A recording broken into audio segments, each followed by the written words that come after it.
Posibleng magtagal hanggang bukas ang 46 degrees na heat index o yung init na nararamdaman ng ating katawan. Pasok ito sa dangerous levels na pwedeng maging dahilan ng sakit tulad ng heat stroke. Kaya naman ang Health Department may mga paalala kung paano makaiiwas sa sakit ngayong sobrang mainit ang panahon. Yan ang ulat ni Bien Manalo. Iba't ibang diskarte na ang ginagawa ni Owen dyan para maibsan ang init ng panahon.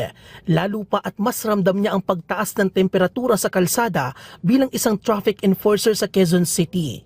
Usually nasa kalsada, salo yung init ng panahon. Ang ginagawa ko, more on water. Then pagka hindi na kaya ng katawan, take a rest or sumilong para kahit papano yung katawan natin is ma-reduce yung init sa katawan. Pag-inom din ng maraming tubig ang ginagawa ng tindero ng barbecue na si Edison para maibsan ang init ng panahon.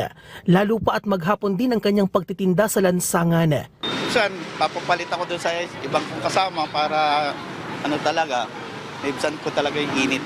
Nagpaalala ang Department of Health sa publiko laban sa mga sakit na may kaugnayan sa matinding init ng panahon. Ito'y matapos i-anunsyo ng Philippine Atmospheric Geophysical and Astronomical Services Administration o PAGASA na posibleng pumalo sa 46 degrees Celsius ang temperatura sa Metro Manila ngayong araw hanggang bukas. Sa forecast ng PAGASA, inilagay na sa Danger Heat Index ang ilang lugar sa Region 3, kabilang ang Pampanga, Nueva Ecija, Bataan at Olongapo City. Dahil dito, ilang eskwelahan na rin sa Kalakhang, Maynila ang nag-anunsyo ng blended learning at class suspension.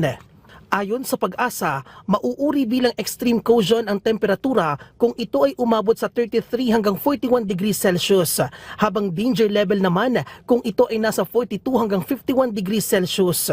Ang mga ganitong temperatura ay maaaring humantong sa heat cramps o pamumulikat, heat exhaustion o pagkahapo na may mga sintomas tulad ng pagkapagod, pagkahilo, sakit ng ulo at pagsusuka at ang nakamamatay na heat stroke.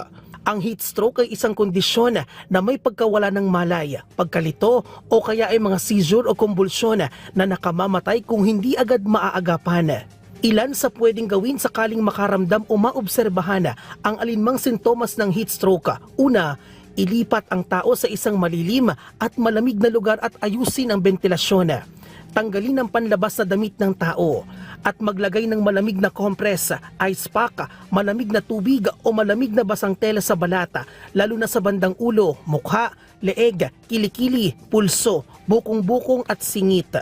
Payuhan ng publiko na regular na subaybayan ang mga ulat mula sa PAGASA at gumawa ng mga hakbang para makaiwas laban sa sakit na ito, kabilang ang pag-inom ng maraming tubig, pag-iwas sa iced tea, soda, kape o mga inuming may alkohol at paglimita sa oras na ginugugol sa labas sa pagitan ng 10 a.m. hanggang 4 p.m. Gumamit rin ng proteksyon sa araw tulad ng sombrero, payong at sunblock. Pinapayuhan din ng DOH ang publiko na agad makipag-ugnayan sa emergency services sakaling makaramdam ng mga sintomas at huwag nang hayaan pang lumala ang sitwasyon.